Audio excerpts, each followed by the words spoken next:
अस्सलाम वालेकुम वरहमतुल्लाहि वबरकातुहू। इस वीडियो में मैं आपको ये बताऊंगा कि ये एरर जो आता है हम जब पाई नेटवर्क के ऊपर होते हैं कि ए user already exist with this Facebook account, और जबकि आपने पहले से आपका फेसबुक अकाउंट किसी और ने यूज़ भी नहीं किया हुआ, तो ये एरर क्यों आता है। तो सबसे पहले तो मैं आपको ये बता दूं कि चैनल को सब्सक्राइब कर लें, वीडियो को लाइक कर दें, और साथ में ताकि आप जब पाई को ख़रीदें, बेचें या कोई भी आपको इशू आए तो आप हमें हमारे व्हाट्सएप ग्रुप को ज्वाइन करके चैनल के ऊपर विज़िट करके आप देख सकते हैं कि हर टाइप का एरर आपको पाई नेटवर्क के रेलिवेंट इसको ख़रीदना, बेचना और तमाम चीज़ों में इंशाल्लाह आपको यहाँ गाइड किया जाता है।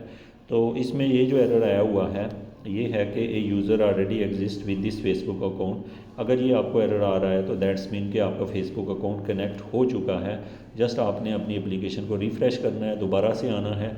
दोबारा आप जब आएंगे थोड़ी देर के बाद तो ये स्टेप आपको 99% कंप्लीट मिलेगा। 1% चांस है कि शायद कंप्लीट ना हो और दोबारा आपको ये स्टेप करना पड़े। लेकिन आपका इट्स मीन कि आपने सक्सेसफुली अपने फेसबुक को अपने पाई अकाउंट के साथ कनेक्ट कर लिया है। लेकिन ये एरर अगर इस सूरत में आ रहा है कि आपने अगर पहले कोई और अकाउंट था उसको कनेक्ट किया था आपने खुद ही, और अब आपने वो अकाउंट डिलीट करके या नए नंबर से बनाया है, तो फिर ये मसला आपका सॉल्व नहीं होगा।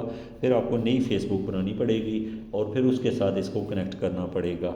तो आप याद रखें कि आपने पहले कोई और अकाउंट नहीं बनाया था, नहीं कनेक्ट किया था, तो दैट्स मीन कि ये एरर नहीं है, ये आपका मसला सॉल्व हो चुका है। Thank you so much.